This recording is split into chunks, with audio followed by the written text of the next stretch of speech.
Welcome. But welcome everybody.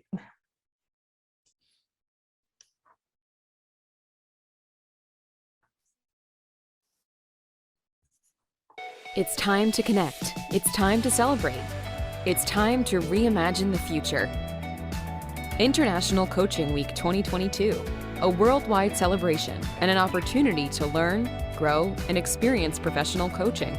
During International Coaching Week, we encourage individuals and organizations all over the world to understand, explore, test, and discover the possibilities coaching provides. Join us for hundreds of events in dozens of languages all over the world. Now is the time to reimagine the future through coaching. Hi everyone, my name is Wang. Before getting started, we want to share a few informations. This event will be held in English and will have simultaneous translation into Portuguese and into Spanish. From your computer, please click and choose the interpretation and select your language. On mobile, the options might be found in More or 3 points, and then choose the language interpretation and what are your preferred, your best language. This feature may not be available in the browsers like Chrome, Firefox, and others. For translation into Portuguese, we have Gustavo in the room, and we have Spanish too, also with Gustavo and, in fact, Gustavo and Danny as a partner in the room. We kindly ask all the participants to keep your microphone turned off. Questions are very welcome. Please use the QR. We'll forward to the speakers during the panel. This event is a partnership between ICF Brazil and ICF Dominican Republic chapters, with full support of ICF global staffs. Special acknowledges for Annalisa from Brazil, Nancy and Elisette from Dominican Republic, Annie Clemens, Saul, and Aid from ICF global staffs. Thanks for the hard work. I feel blessed to be a part of an organization as resourceful as ICF. It's also important to express our gratitude for the gold sponsors of the whole ICF Brazil's schedule for the International Coaching Week. Use Coach, Profit Coach and Treinamento, IMR Coaching Skills, which represents Ericsson International, and Klein, a platform for coaches. We are deeply grateful for the support. Today, we will have an opportunity to listen to awarded cases of coaching culture in organizations. We will have Pretty Di Mello representing Tata Consultant Services case, and Jesse Cido will represent TD Bank case. So on behalf of ICF Brazil, a huge welcome to all the participants. And I would like to invite Nancy to welcome on behalf of Dominican Republic. Nancy, please.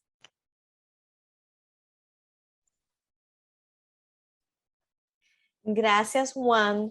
Bienvenida, una especial bienvenida a República Dominicana y a los miembros de ICF capítulo RD que están acompañándonos hoy. Vamos a disfrutar de este hermoso panel y de la experiencia ya vivida por ellos para animarnos a también incorporar la cultura de coaching en nuestras organizaciones. Feliz, feliz, feliz evento. Without no further else, I'd like to introduce Stephanie Norris. Stephanie has been with International Coaching Federation since 2011. She was the regional manager and interim director for Latin America, and the present ICF Awards Director. Stephanie, please take the floor and introduce our speakers of this panel. Thank you all for joining this panel. Thank you. Thank you so much, Wang, Nancy, for that introduction. It is great to be here. The energy is lovely in this International Coaching Week. So it is a pleasure to be here during our 24th ICF International Coaching Week. Reimagine the future is the theme for this year. As you know, International Coaching Week launched in 1999, and it is a week-long global celebration that educates the public about the value of working with a professional coach and acknowledges the results and the progress made through the coaching process. Today, I am excited to have the opportunity to share some great stories of creating and sustaining a coaching culture within organizations. These cases that will be presented today come from submissions of one of our ICF awards. As you might know, ICF offers an award that recognizes the impact that coaching has in organizations. The award I'm talking about is the ICF International Prism Award for Organizations. I will be telling you just a little bit about the awards before moving on to our special panel today. The International Prism Award has been running since 2005. This program has been celebrating all this time businesses and organizations with coaching programs that show they have created, via coaching, of course, an impact in the organization. They fulfill rigorous professional standards. They address key strategic goals. The program shapes the whole organization's culture, and it generates visible and measurable positive impacts. At ICF right now, we have 3 awards that are open to enter submissions. We are in that nomination period right now. One of them is the one that I just mentioned that we will be talking more about today, the International Prism Award, and this is for organizations. The other 2 are a recognition for professional coaches. And I'm happy to talk about those at any time. And you can also find out more about them in our website. I'll write the website now in the chat. The nomination period, as I was saying, for the 2022 ICF Awards is still open. It will be open until June 10th. So either if it is for Prism Award in organizations or for the 2 Professional Coaches Awards that are Circle of Distinction and Young Leader Award, the nomination period is open. Going back to the award that shows the coaching culture in organizations that we're presenting today, I want to share with you that there are a lot of businesses and organizations that have great coaching programs that are making a huge difference for these companies and for their employees. And in this way, through coaching, we are impacting our societies and the world in a positive way.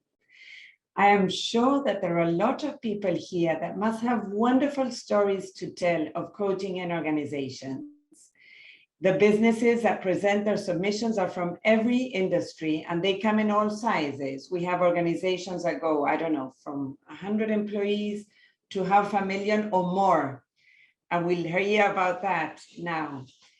They show with measurable data and testimonials how the coaching has impacted the workforce and the organization. They measure things like absenteeism rates, engagement scores, performance appraisals, promotions, return on investment, return on expectations, and more things. A credentialed coach that is part of the coaching program must nominate the organization. So if you want any more information, again, you can go into our website, coachingfederation.org/awards, and you can find out about all of these awards. And now, without further ado, I want to tell you that in 2021, our dear panel of evaluators that are all volunteers recognized 2 winners of the 2021 ICF International Prism Award for organizations. And these were TD Bank Group, the North American Contact Center, and Tata Consultancy Services. And today we have the honor of presenting both success stories here. So I'm very, very happy and proud about that. Let me introduce you to our first speaker. It is an honor to have from India, Preti de Mello. Preti is a global head of Diversity and Lead Academy at Tata Consultancy Services. Preti is also a board member of one of our 6 ICF family organizations, ICF coaching and organizations. Preti, please, the floor is all yours now. Thank you for being here. Well, thank you so much, Stephanie. Thank you, Wang, for inviting me here. Jess, wonderful to see you again. And great to have this conversation. So, well, going into a story really does feel good. It feels nice, and I'm going to take a step back and potentially a couple of step backs into 8 years when we started the Coaching Center of Excellence at TCS. Our focus at that time was to say, let's start with leadership coaching because that is what will move us forward, given that our belief, and I'm saying this belief 8 years ago because it also has an opportunity to alter and change, was if we have sponsorship right at the top, and if people experience change, then the possibility of taking things forward is much higher. We were also completely aware and continue to be that coaching is really about creating and impacting the culture of the organization. And why is that important? For one, we are clear that the workforce that exists across organizations, and certainly organizations like ours, which is 550,000 people, and we are in 46 countries, different nationalities, generations, different race and ethnicities. We have to be able to ensure that while we provide a unified lens and stand for one organization, we also inspire workforce purpose, autonomy, opportunities for personal growth, and work-life balance in the current time and scenario. We've always believed in the culture of psychological safety, and that I believe really comes deeply from a well-coached leader who can create that, and for the fact that in these rather ambiguous and shifty times, we also focus on how do we keep transforming, how do we grow, how do we ensure that we are fostering partnerships and collaboration, how do we continue to be honest to ourselves, how do we stay curious. So all in all, the coaching stance, and that was our big vision in the beginning, allowed us to get into a space where culturally we started listening differently, where we exhibited curiosity towards each other, where we much rather ask questions instead of providing all solutions, where inviting perspectives became a part of conversations. Feedback was, and I remember, a very important part of these conversations, because feedback is usually where we forget our coaching stance. And to provide it objectively and yet at the same time build safety in that whole process.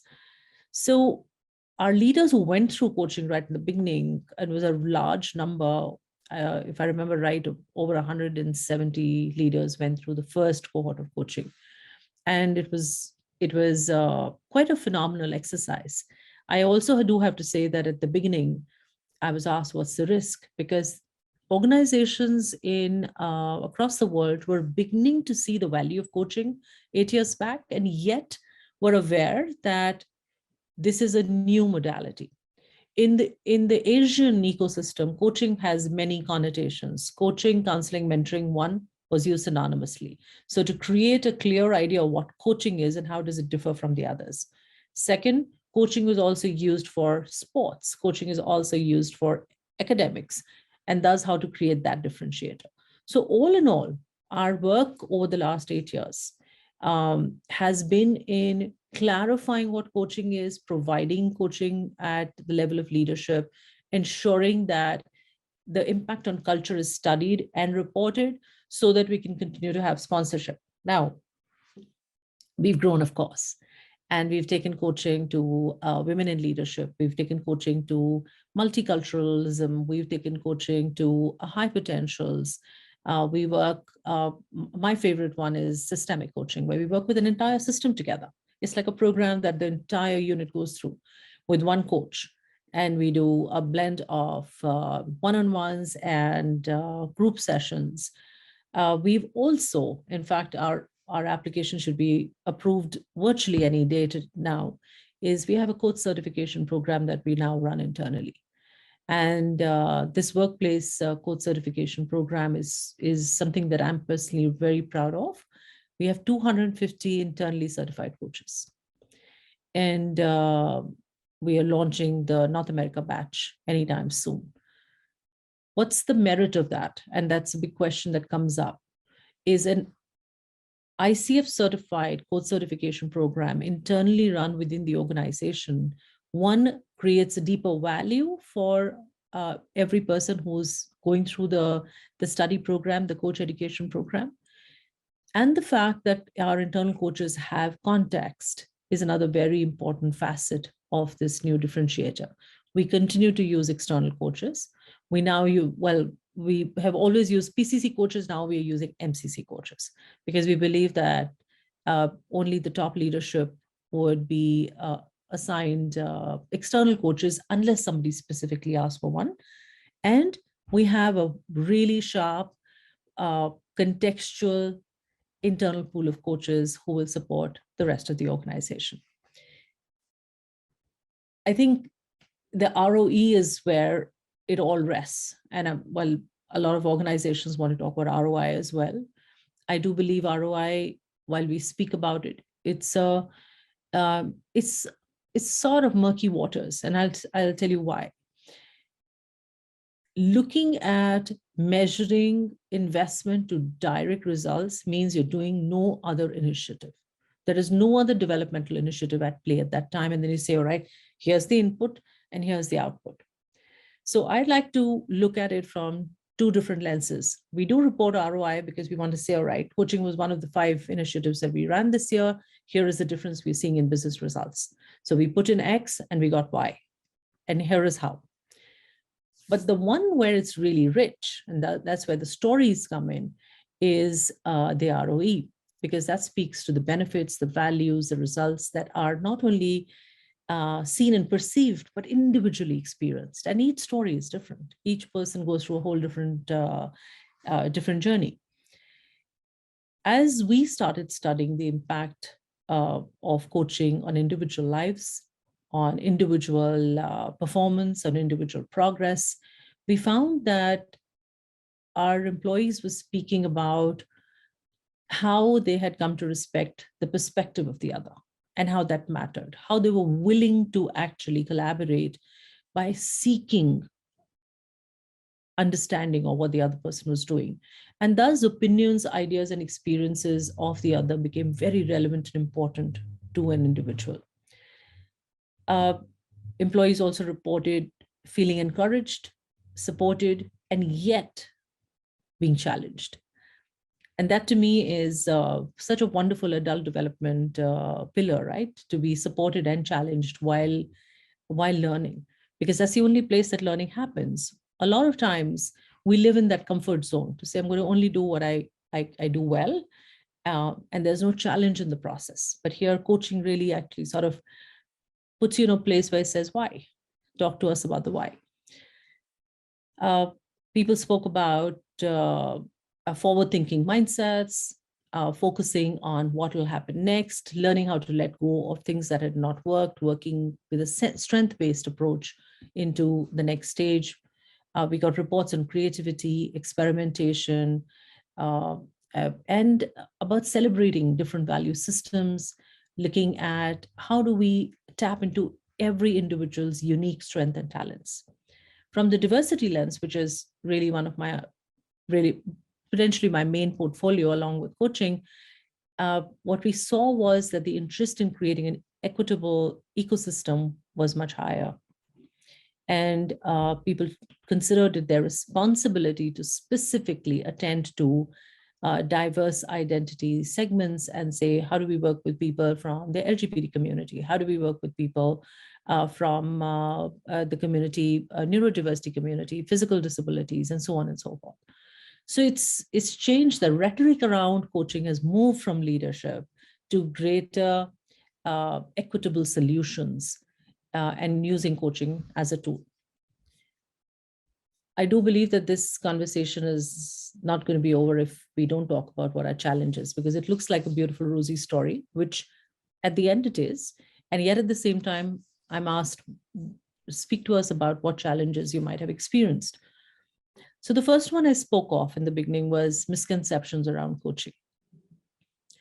And that needs ongoing clarification. But on a scale of 1 to 10, if I provided 10 earlier, now I provide 2, which is a great improvement. I also have to say that, and this was my experience of the first one, when we went through coaching, I was asked, what's the risk? And the risk at that time, the biggest risk I could see was people will leave the organization. And that is something that we don't really plan for. It did happen. There were some in the first cohort who decided that they had greater passions outside the organization and they wanted to follow them. People went into not-for-profit or fields of work that inspired them. And personally and as a leader, I didn't see it as a loss. I actually see it as a gain, because you have those who really want to stay. And what a wonderful clarifying process. And yet at the same time, I know that it takes a lot of, potentially months and months of work, if not years, to bring a leader to a place where they understand the depth and the width of an organization like ours. But that most certainly was a challenge that we experienced, and a risk that you will see when you're running a large-scale program. Return on investment was a challenge in the beginning, especially because coaching is an expensive initiative, and you're watched. Senior leadership is watching to say, all right, let me see what you're going to get out of this. It's one thing to have faith and belief in human transformation, but it's quite another to say, will I be able to support 500 people in discovering themselves? Because that needs a coach who's going to be paid by hour, by session, and that adds up to a substantial amount.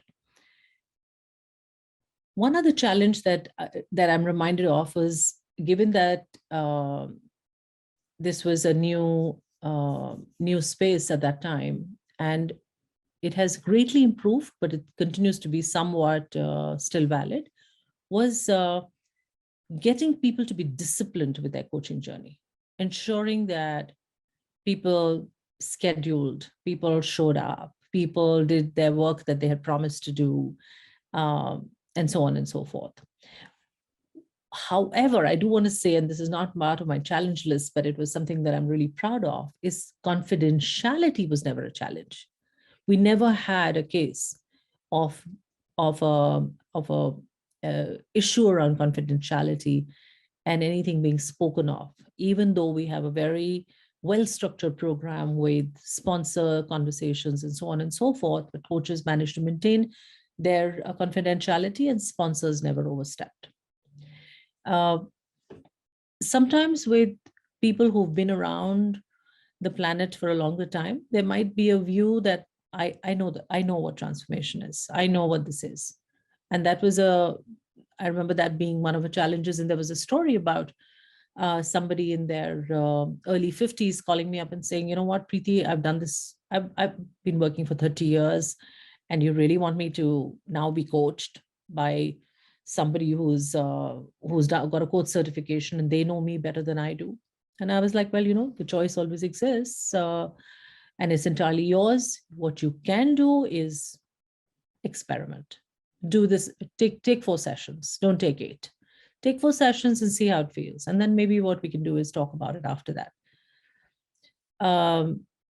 The gentleman never got back to me. He did initiate the conversation. He never got back to me after he completed his 4 sessions, which means he went to 8. He did, however, communicate in the very end to say it was refreshing. It was, opened his mind to different possibilities. and the fact that he found he was deeply rooted in his own knowing shifted. And that was a wonderful revelation, which in effect will impact family life, personal life, as well as our workplace. Because when we see things differently, it shows up. The one other challenge, and this is a real funny one, it comes up very often, is in the organizational context. A lot of times, the expectation is get a coach, but expect to be mentored. And to say, give me advice, tell me what to do. And once you tell me what to do, I'll do it. With some of our very senior leadership, we had to have direct conversations. But here's the beauty is I do believe that sometimes the coach needs to stop coaching and say, I'm going to pause here and have a conversation with you around what you're asking. Very true to their vocation, coaches will absolutely not budge. But I've seen for myself in the coaching, organizational coaching space, if we have the knowledge to mentor, we have to be able to have a conversation around mentoring. Might not be offering advice, but asking mentoring related questions and finding a blend of the two, if that's a possibility.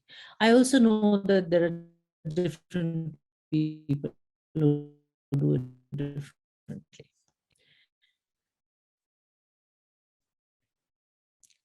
Wang asked this question. She said, if you were to do it all over again, what we've done is we've maintained what we call is a journey document. What have we done? What have we achieved? How did it go? What was the system? What is the process? What were the tools? It could well be converted into a book. But if I was to do this all over again, I think one of the things I would do is I would benchmark our progress at every stage vis-a-vis culture and report it, rather than move from one cohort to another. I would say, all right, here's what we've achieved, and possibly map it with the organizational culture map or something like that. These are potentially strategic milestones that we could have set for ourselves from the very beginning. They could have been, we have a well-crafted framework, but they could have spoken more to what is the change we are going to see. And I say that a little haltingly because I'm also thinking about how coaching in itself, individual or organizational, is an evolutionary process. And it's not always possible to do that. And this question did trigger my thoughts to say, maybe that's what we ought to do now. So to bring it all together, if you in the audience are implementing a coaching culture, what is it that you would do?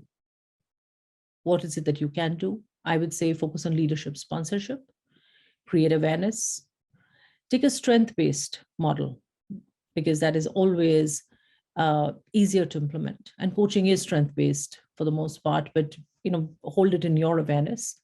Have systemic alignment to the organizational, contextual understanding, so that coaching knows where to go and how to move forward. And while you're doing this, honor the organizational aspiration, but also the individual's aspiration. Because I think when the two come together, there is greater value. And the person, it's absolutely true that the workforce creates a workplace. So holding that paradigm, you want to be able to work with both. As for the future of coaching in organizations, I would say that coaching is our way forward, because today more than yesterday, I would say leveraging interconnectedness and recognizing that all relationships are interdependent is important. And the sooner we do that, the better it is in terms of supporting ourselves, leveraging our strengths, supporting each other, and creating intentional growth and success.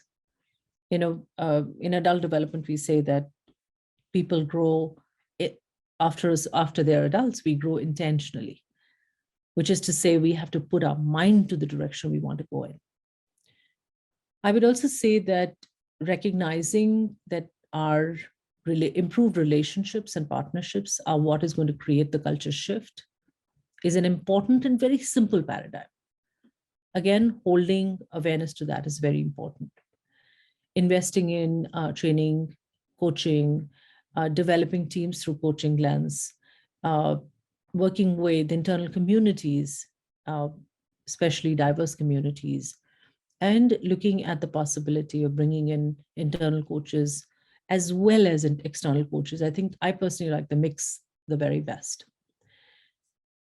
There is no denying that a shift in culture is only possible when there is specific impact on collaboration, specific impact on how we show up, our own self-regulation as leaders, well-being, connection, productivity. So there's such a large space of impact that is asked for and requested. And we as leaders, coaches, or internal coaches can actually work with encouraging people to draw on their own strength and experience and that of others. Honoring the power to participate in decision-making for self and other. Finding common ground to accommodate different stakeholders while honoring your own voice.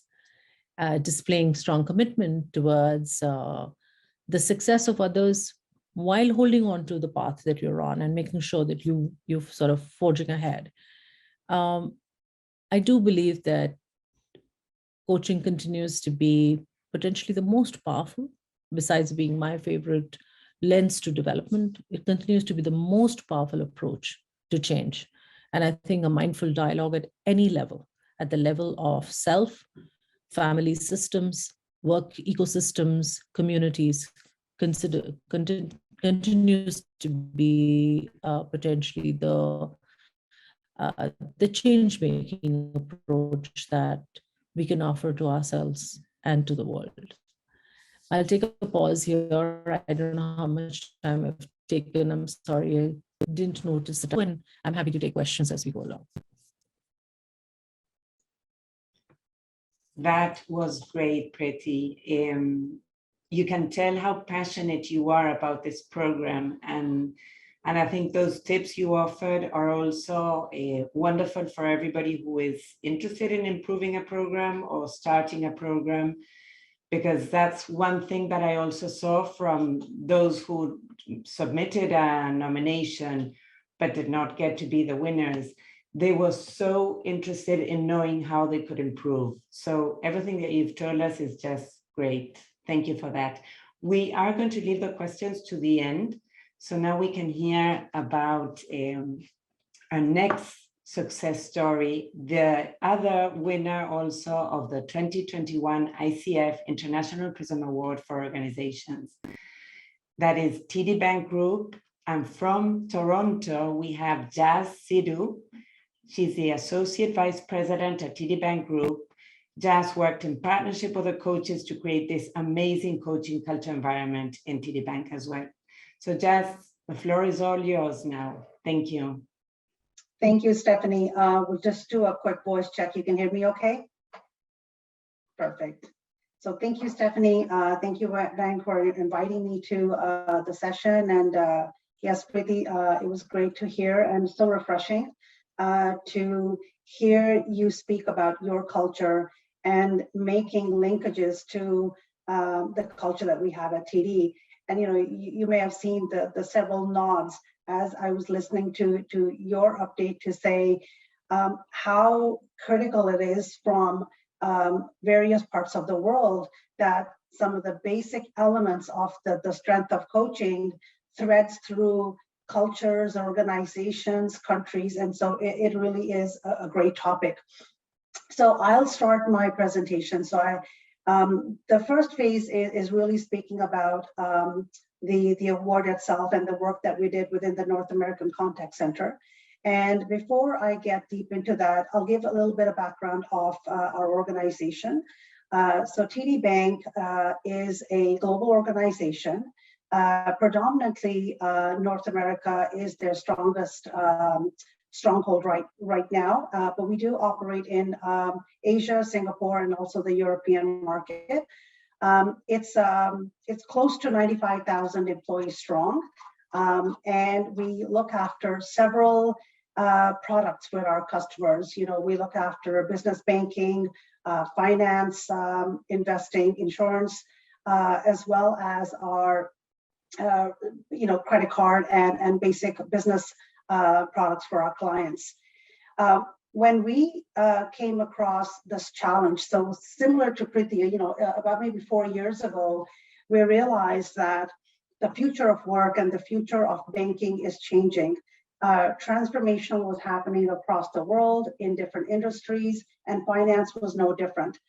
But we took the step down to say, what are some of those key elements that will make our folks successful? So being a large organization, we chose to focus deeply in on our North American contact center environment, where these individuals were our customer-facing colleagues.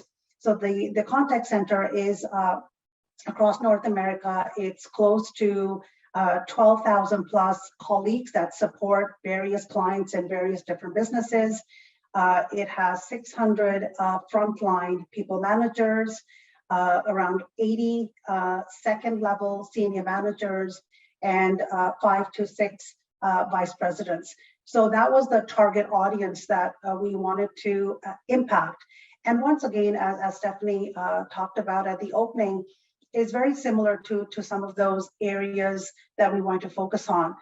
How do we continue to retain our employees, reduce absenteeism, increase productivity within for average handle time, our client experience score, which is our NPS score. We measure it as the legendary index for TD Bank. We wanted to make sure that these results were improving at the same time as really changing the behavioral aspect of our frontline colleagues, ensuring that it wasn't so much performance-based and scorecard-based coaching, that we really went into changing the behavior of how our frontline managers were having those interactive conversations with their teams. So we also realized that coaching alone was not something that would get us to the finish line. Similar to Priti, I mean, some of the early steps was gaining sponsorship from our executives, making sure they understood the ROI. So we business cased quite extensively. We looked at external research. We looked at ICF. We looked at Forbes. We looked at Gartner. We looked at a lot of the external industries to say, what is the best in class? What are some of the benchmarks that TD should aim to hit when it comes to this culture we're trying to create? So knowing that the coaching culture was the end result, and we wanted to make sure that our productivity numbers and the success of the contact center was stronger, we also knew that there were some aspects of our end-to-end processes, end-to-end structure and framework of how the contact center was actually scheduling, administrating, and running from a framework perspective, the coaching sessions. So we found that our team managers were spending only about 38% of their time in coaching. They were spending about 45% in non-essential administration. And we knew we had to change that. And we realized that the bench of the time spent for frontline coaches to really make the organization effective was close to 70 to 75%. But we had a long way to go from the 38% to the 70%. So we knew we had to make those changes. So there's 3 things we did. We built it into different phases. And the first one was really to simplify the documentation. Within the contact center, and being a financial industry, there are certain compliance and regulatory steps that our frontline advisors have to follow. So we wanted to make sure that it was easy for the team managers to stay within those guidelines and those parameters from a compliance and a regulatory aspect, but not to drill down and to have this mindset that they're catching somebody doing something wrong. It was more as encouraging them to change their behavior and do something right. And so looking at the documentation, we changed the simplification of how much information a team manager would need to enter into their coaching notes. And when they did meet with the advisor, what aspects of the scorecard would they bring up in the relevancy of that content or the context of the conversation. Second, we defined the consistent coaching model. So we went and developed a framework where we have 4 30-minute sessions broken into each week. And we cycled it through non-directive and directive coaching. So focused coaching and non-directive coaching, or we called it focused and integrated. And so within the focused session, the manager would spend time on the scorecard, they would spend time on focusing on the results, and they would pick key areas that advisor would need to focus on. They also looked at the integrated coaching, so walk by, sit by, and just have that conversation that combines the performance as well as leveraging some of the observations that they're making. The third area was building the capability. That's where my team came in very strongly to build the aspect of the building the confidence and the capability for the frontline managers. But we knew that it was not just the frontline managers, but we had to start from the top of the house. We had to start with the executives, make sure that they understood the culture of coaching, the coaching ecosystem, the behaviors or the change that we were hoping to drive needed to come from the top because the messaging had to be integrated. We built it in 3 different ways. We looked at first the self-directed learning. We built a coaching ecosystem Thrive pathway. A pathway is more to build content so the coaches can, in the moment, take content that is self-directed. If they're going into a coaching session, they can pull content, they can review some of the steps, they can look at some videos. It's bite-sized, it's easy to access, and they can take that at any time independently. Secondly, we looked at virtual-led learning. So we partnered with our coach organization, Essential Impact, and we worked closely with them to create 6 9-minute sessions that allowed the individuals to really look at their level of experience that they're coming in with at the same time as advancing that skill. So the objective was that they understood that, number one, the difference between directive and non-directive coaching and how it applies to their work at TD. We looked at the skills and the principles of good coaching, and we looked at the what does the demonstration, what is the observed coaching going to look like? The curriculum was based in, as I said, the 6 sessions.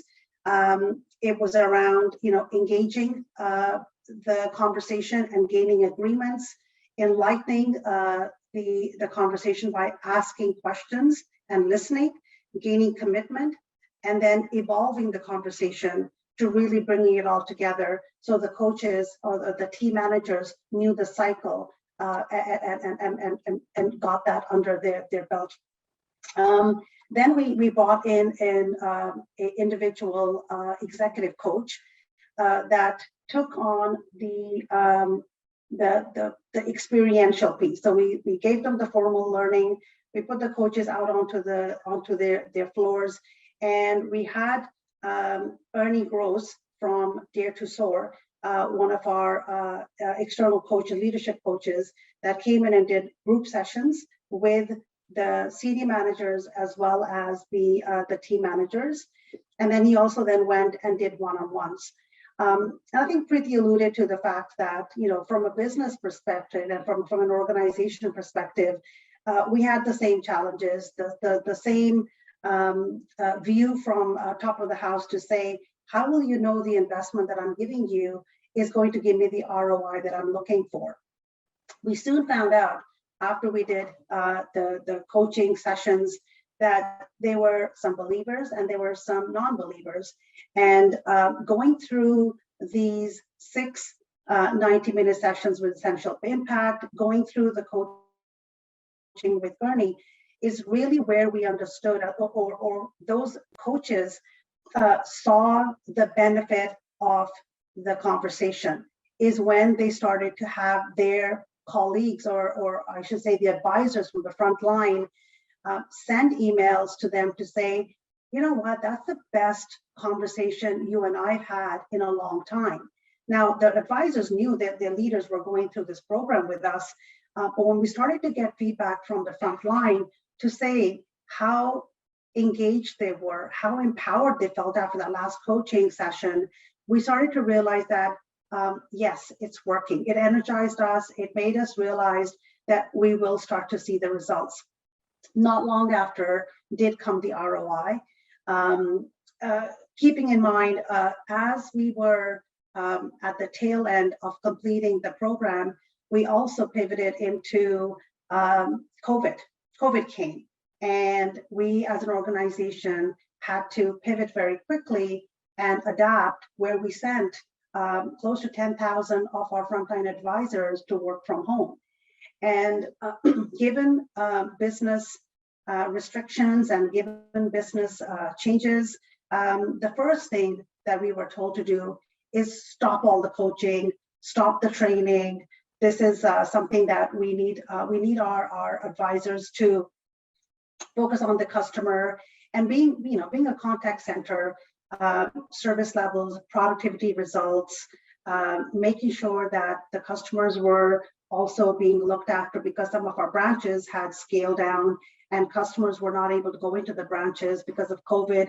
Our service levels increased. So the first point of ask from our senior leadership was, I think we need to stop the coaching, and we're not going to be able to focus that much on the 4 cycles. So we're going to pull it back a little bit. We made a very strong case to say that would actually be detrimental to the success of the work that we've already done. It would actually put us back by a year. And so we are going out on a limb and saying, and once again, we went back and did external research to say, employees that are going through change, employees that are going through this, the adaptation of being at home, actually require more engaging conversations. They need their managers to be there for them. And so to remove coaching would actually cost us heavily in our employee engagement scores and so on. And we were proved right. Soon after pivoting into COVID, in April and June, TD Bank does a bank-wide employee survey. We call it our Pulse survey. And in that first survey, over a period of 2 months since March, when we went into complete remote work, to May and June, when the survey came out, we saw the highest Pulse scores at TD Bank, because we realized that the investment we had done in 2019 and 2020 was a direct benefit of the coaching culture that we had created. We talked about, Preeti talked about challenges, similar challenges I think any organization will face is the buy-in from top of the house. For contact center, being a service-driven industry, we wanted to make sure that the ROI was there. The results were showing up, along with the Pulse scores being high. Our NPS score increased by 3 basis points. We started to see a reduction in average handle time, which is the measurement of how long you spend time with the customer. So we knew that we were having effective conversations with our customers because the linkages between having a high NPS score and having a lower HT time was driving those results. But we knew that coaching is one piece of it, and we also knew that coaching is it's a variable to the success, because within that environment there are so many other things that play a role in whether it's going to be positive or whether it's going to be seen as a negative. And the first thing somebody will pull will make reference to say, maybe something isn't working, is because they may feel that we're taking folks away from their day jobs. And so we proved them that it was absolutely a great win because we saw some of those results. I'll move on to some of the other areas of focus that we did to sustain, because one of the things that I always find in this type of an environment is coaching is not once and done. You have to continue to evolve the conversation. You have to continue to enhance that skill set and deepen the awareness of the coach and the coachee. And so at that moment within our program, we did introduce short bursts of development for colleagues where they were able to come in with team-based qualitative results to say, if certain teams that were in a lower quartile with their performance, we would bring them in and have small coaching clinics with the manager and the team. So this time we brought in the team themselves and have them come in as a week-long, 2 hours a day, so that they can really enhance that skill. Since then, as I said, coaching is an evolution. What we've done since the award and over the period of the last 2 years, as we were working remote from home, we've continued to strengthen that skill set. One of the other areas that we also realized was to continue to sustain this in an environment where there's always high turnover for our frontline team managers, right? So it's a contact center. People will stay a year and a half before they either decide to progress into the organization or some have, they leave the organization. And so we also knew that. And to develop and sustain the environment that we had implemented in 2019 and 2020, we wanted to make sure that it was sustainable and scalable.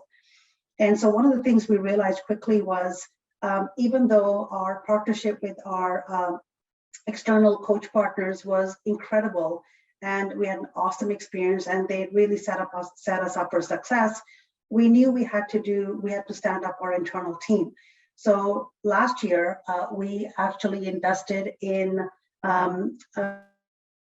gaining some budget and gaining the sponsorship from our executives to stand up a team of internal coaches that sit outside the contact centers. We wanted to make sure that they didn't sit in the business, because we want to differentiate the confidentiality, the aspect of this is a coach that's going to come in and support, but at the same time, the internal coaches were brought on with this mindset that they know the business, they understand the culture, they understand what performance results and KPIs that we're trying to grow and improve within the bank. So we set up this team. It has been in effect for about 3 months now. We're seeing great results.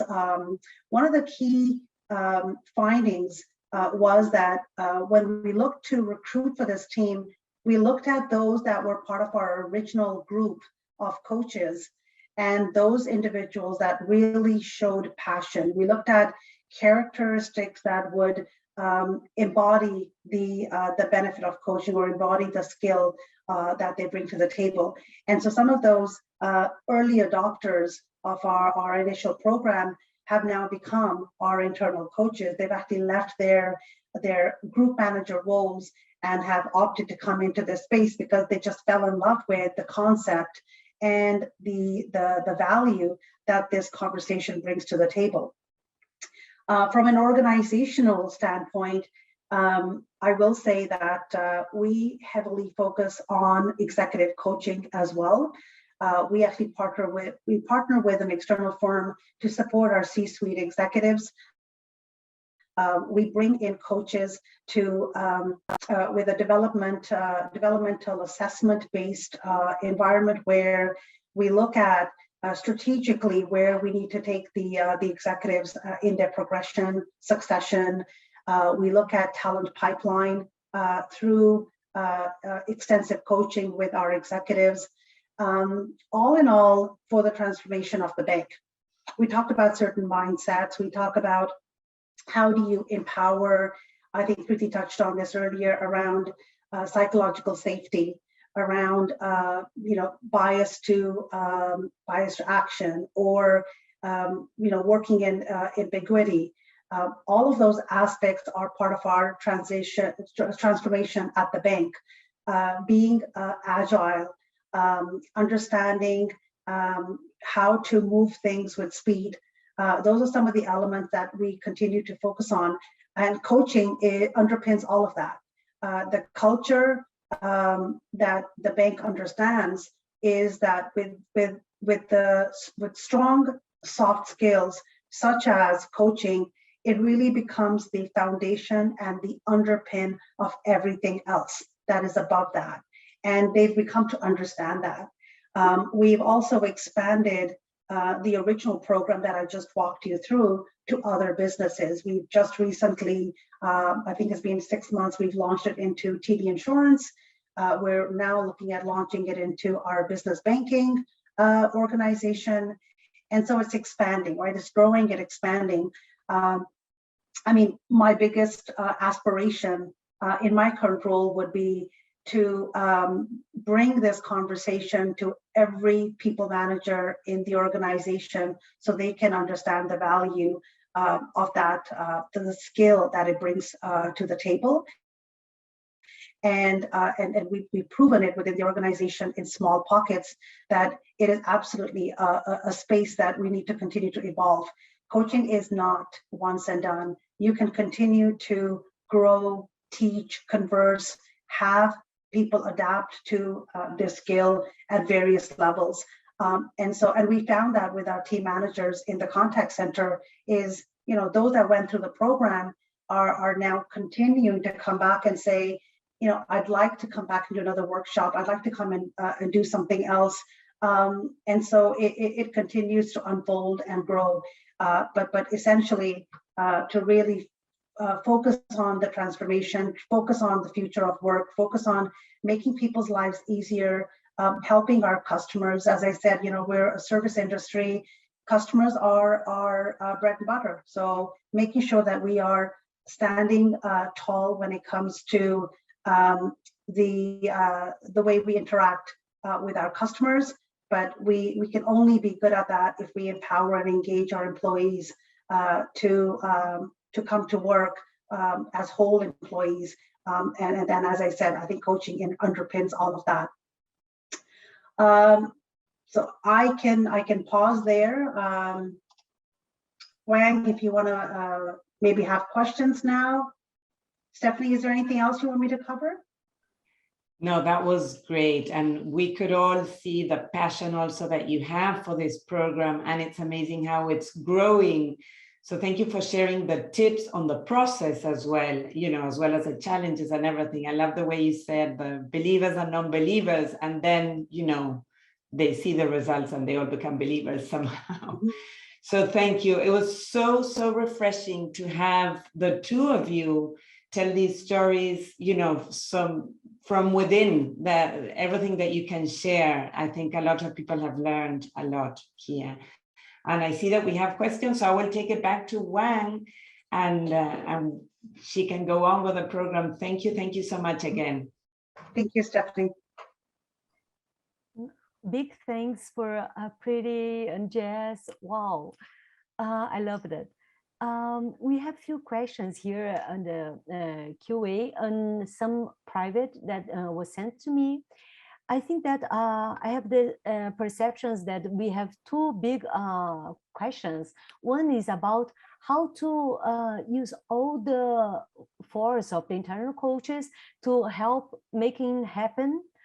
So there are questions about, let me start with this. There are questions about how you get them aligned, helping the process and make them engaged for all what is happening is the first question. Maybe Jess, would you like to tell first and then we go to Pretty? Sure, if I understand the question correctly, Wang, how do we align the external coaches to adapt and perform within internal and external? Okay, perfect. So first I'll take external, because when we launched this program, we did launch it with an external coach, but we got lucky. We got lucky because the external coach that we brought on had 30 years of TD experience. So he had been a ex-TD employee. He had been an executive within our HR function and had also worked within our retail and contact center environments in his 30-year career. So I think we got lucky. So I think the benefit for TD in bringing in Ernie was that he knew the bank, he knew our culture, he knew our shared commitments. And so we focused him, we pivoted his focus to this environment within contact center because we knew he would be able to move the needle. When we look at external coaches to come and help our C-suite executives, it is more on mindsets and behaviors. It's more strategic executive type of learning. They're not required to know the bank so much. They're required to be coaches, as is their skill, and support those executives to lead strategically or uncover their areas of ambiguity, or or face their challenges and be able to grow from being where they are right now to where they need to go or where they need to move their business. And so we do partner with a firm, and that firm is very closely linked with TD. It understands our culture. It's been working with us for many, many years. And so we only work with that for one firm, which helps us align. And seldom do we go out into the market and bring in independent coaches. And so that's the focus. We do want to make sure that when we are going out externally, that there is a team of coaches that understand the direction that top of the house has set, and we need that firm to align with that. And this firm also uses, as I said in my update, a developmental based assessment that they work with that executive. That assessment is completed. We evaluate those results with the executive and the coach, and then that coach takes on the journey to help build some of those skills and uncover where the executive needs the best support. Thank you. Pretty, could you comment how you engage the coaches, internal and external, in Tata Consultants?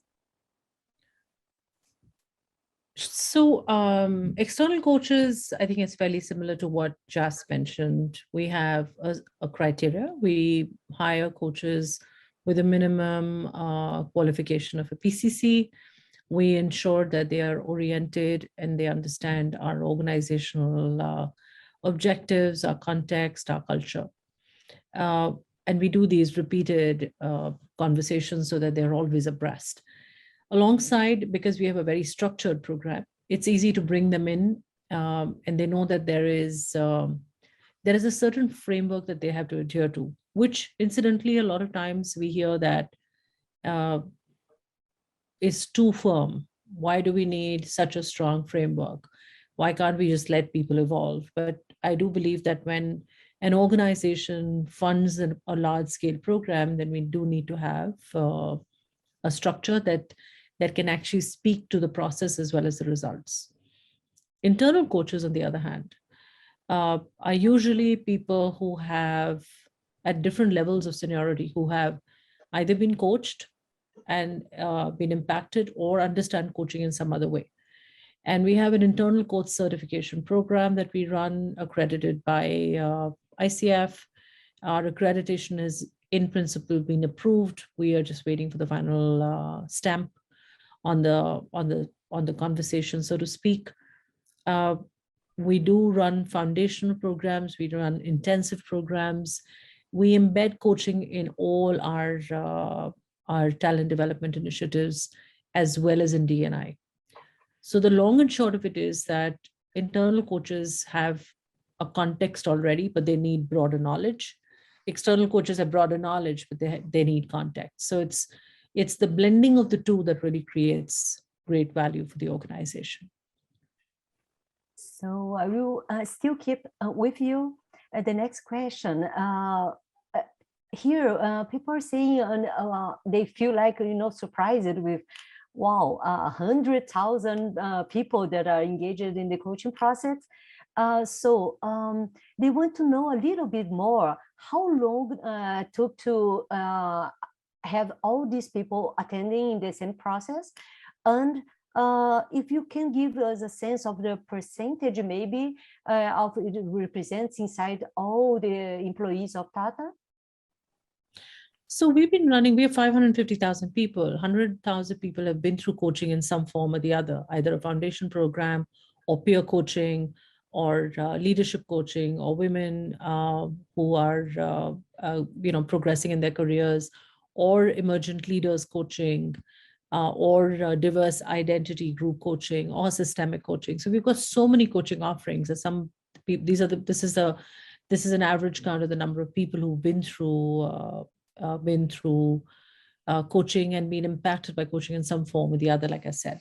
What's important to remember is not to get caught up by the number. 100,000 might seem really large in general, but for an organization our size that's looking to constantly upgrade its culture and to keep its eye on being communicative, constructive, leverage dialogue, understand each other's strengths, this is one of our approaches to making sure that we have eye on the ball.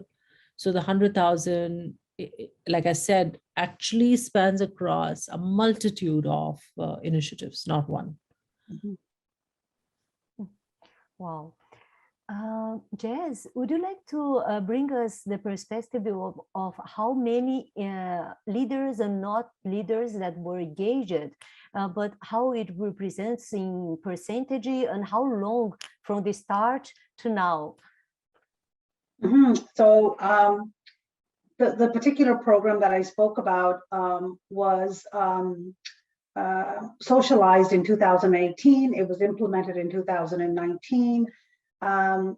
It took us some time. So that was one of the challenges that we found with having the one external coach. It took us quite some time to scale across 600 frontline managers, having that the 6 90-minute sessions that I talked about, and then going into the group coaching and the one-on-one coaching. So it took us about a good 1 year. I think it took us all of 2019 to get through that scale. But when I look at how it's embedded in the rest of the organization, we have coaching integrated into other executive programs. We have a program at TD, Path to Leadership, for all new to role people managers. So as they become a people manager, they go through this 12-month journey. And within that 12-month journey, there's also an element of coaching embedded into that program. For our executives, we have various programs for several levels of our executives, from SVPs to VPs and to AVPs. And so through that, we also integrate coaching. But to go back to one of the challenges before, when the main purpose for bringing the in-house team and bringing coaching internally to the contact center was agility and our ability to execute with speed. So if you think of the team that we've just recently stood up, we got the nod in November. We implemented and hired all the coaches within 30 days. The team was stood up in February, and by April we're seeing results. And so it's just the speed in which we can make things happen internally is quite different than working externally with one or two coaches that then have to schedule and all of the other aspects of the logistics and administration, doing agreements and engagements with the vendor and the partners. So that's the kind of the timing and maybe some of the challenges as well in time to say, you can scale quickly if you're internal, and sometimes it takes longer to implement your program if you go externally. Okay, there is an interesting question here about what you can comment in terms of dark side and the light side of using internal coaching or using external coaching. Okay, you want me to take that, Wang? I think it's similar to what we've already talked about, right? There's no dark side or light side of it. I don't think I would put into that context. I think as an organization, it is essential for that organization to see what the benefits are in both. And so if you think of scalability, as I just talked about, when you have a large business, such as the contact center, such as our insurance organization, such as business banking, anything that is revenue generating and customer facing is some of our large segments within the bank. So we need to act quick. We need to be agile. We cannot take 6 months to socialize, bring in the vendor, bring in the partner, get them then assimilated to our culture, our purpose, our value propositions, and then get them to understand the business. There's double onboarding, right? So if you want to call it the dark side, maybe that would be the dark side, is just the onboarding of an external partner. It takes a good 3 to 6 months from them understanding the organization, them understanding our culture, and them then understanding the business that they need to coach. Because especially when it's very specific to the business, we need to make sure that they understand the output that business is hoping to drive. Because executives are very quick to say, this did not work because I did not see the result as soon as I had hoped to see it. And I think that's the other risk sometimes coaching has, is that the person who's paying for it wants to see the ROI very quickly. And sometimes the ROI is not in your face straight away. It takes time for that skill to show up. And so that's where I'd say the dark side. The good side is they're coming in with a diverse lens. It's a different thought that they're coming in with. They're coming in with the external coaches. If they're coming in with tons of years of experience with other organizations. They bring a breath of fresh air from outside the bank, from different industries. And so we're able to then focus those engagements with our executives, because we have executives sitting within our organization that have grown up at TD. They became a teller at 16, and now they're in their executive role and they're in their 50s and they're still with TD Bank. And so they've never seen another organization external. Yes, they go and do external research and they have networking externally, but they've never worked elsewhere in a different in a different industry to bring that diverse thought to their work. And so we're encouraging our executives to think innovatively, think creatively, think different because that's the risk, or that's the future of work. You have to be able to, challenge yourself. And so that's where the external coach plays a big role for us, is really having those executives challenge themselves and not always go back in history to say, I did something 6 years ago, it worked 6 years ago, so I'm making an assumption it's going to work now. So we're challenging them to say, you got to think forward and not think backward. So those are, I think, with the pros and cons, I would say for external and internal.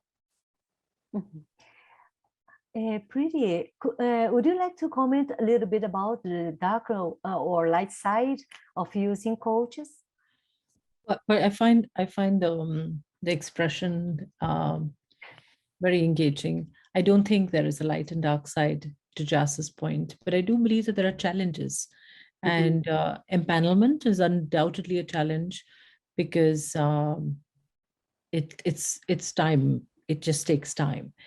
The other thought that came to my mind, and Jas, thanks for simplifying the idea of dark and light as you spoke. It's important to say that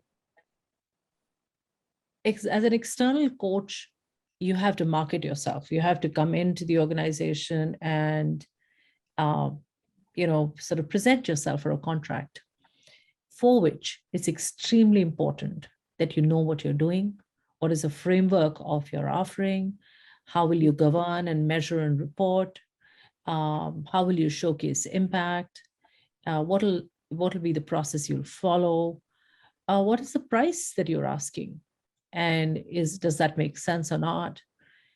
I do believe that receiving or acquiring a coach certification, coach certificate, as well as acquiring coach education, is a starting point of the journey. So you really have to be able to sit into the whole process and say, what's my offering and how is it different and how will it work for the organization? Recognizing and understanding organizational context is key to external coaches coming in. If they don't understand context, a lot of times large organizations like mine are not going to have a conversation. So for instance, when we started, we had coaches who came from our field of work. But that's not an end solution. You want to be able to get coaches who really are top of the game, and they have to make the effort to know. So if the coaches are not well accustomed to researching, understanding, aligning with the context of the organization, they might have a challenge. So that might be, so to speak, on the dark side. External coaches also do have a great advantage that they have a much broader context.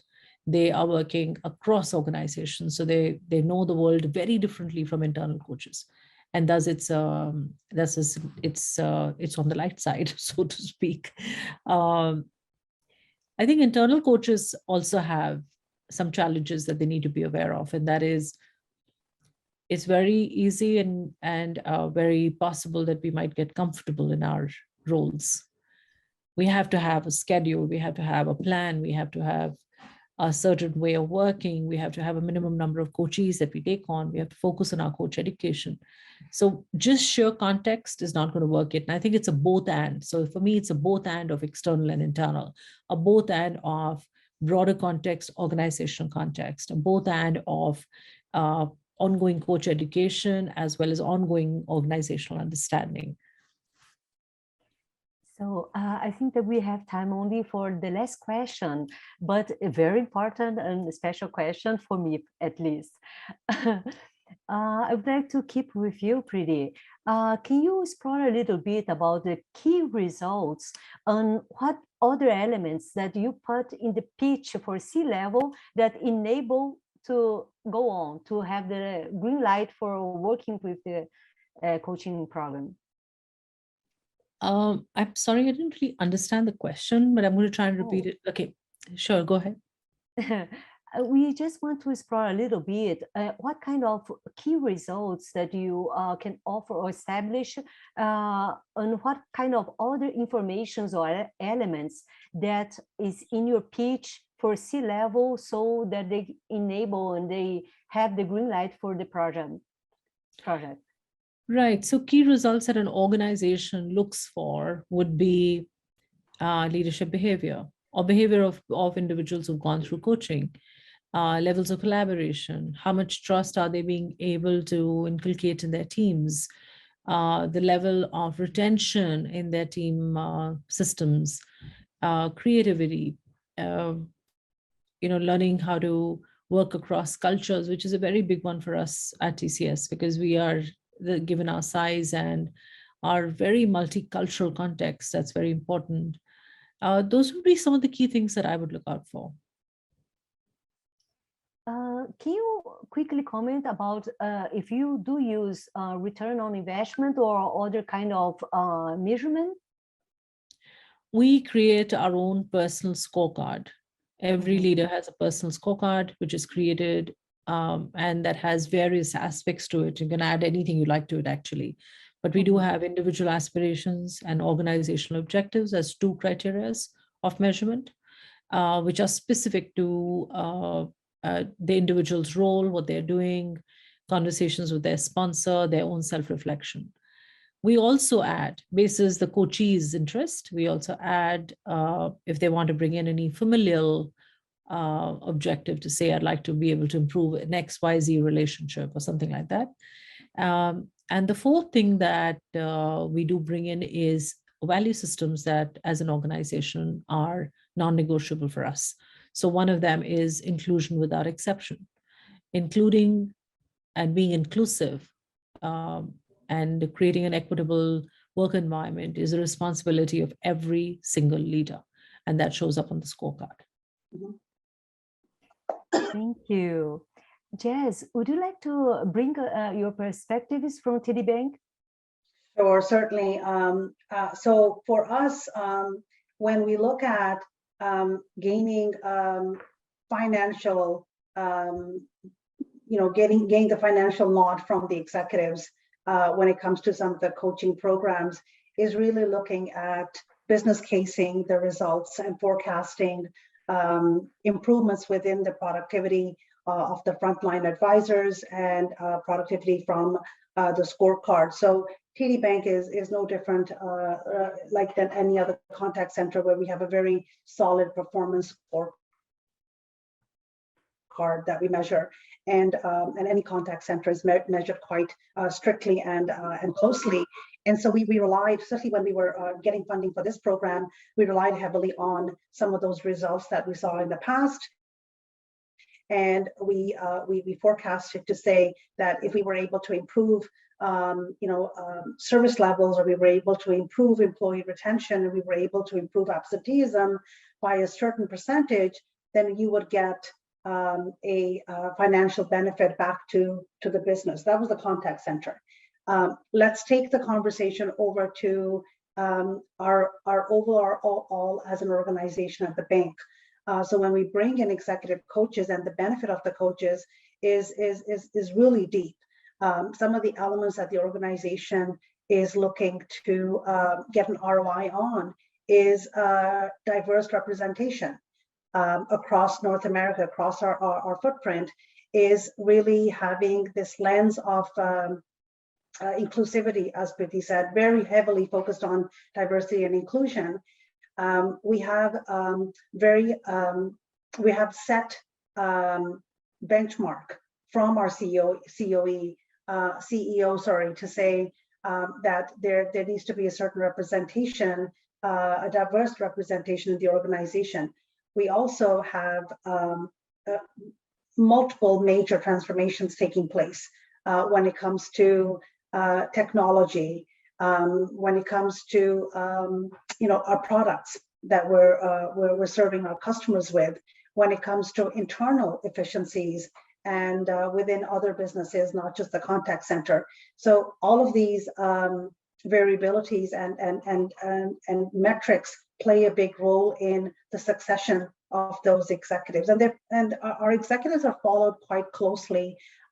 We are an organization that takes talent succession quite strongly, and so there are talent conversations that happen quarterly. We look at the succession of each senior executive, and we do pipelining to other businesses into the US organizations within TD. So we really rely on some of this data that comes out from their scorecard, as well as from the feedback from the coaches and their assessments to see how can we succession plan for certain roles within the bank, because we like to move people around to get that critical experience so that folks can then get into the next level positions. But all in all, contact centers are heavily measured, so it's easier to get that buy-in from the executives when it comes to funding. Coaching at the corporate level or at the organization level, it's really based on our strategic priorities from our set members, which is our senior executive team. Thank you, Jess, Pretty, Stephanie. Thank you so much. I really appreciate. I wish all the participants that you have enjoyed the time. All the informations were really very rich. And we are coming to the end. So just few informations. This event grants a certificate issued by ICF Global. For ICF coaches, this event awards continuing education credits, so CCU, in the type of RD. To request certificates, please fill the form as soon as the event closes. The link is on the chat. And have in mind that the International Coaching Week is still rolling until the end of this week. So we have a lot of things to see, to watch, and to learn. I wish you all enjoyed the panel and deeply thankful for all. So bye-bye. Thank you so much. Happy Coaching Week. Thank you for sharing. Thank you. Bye-bye. See you all. Bye-bye. Everyone. Bye-bye. Bye.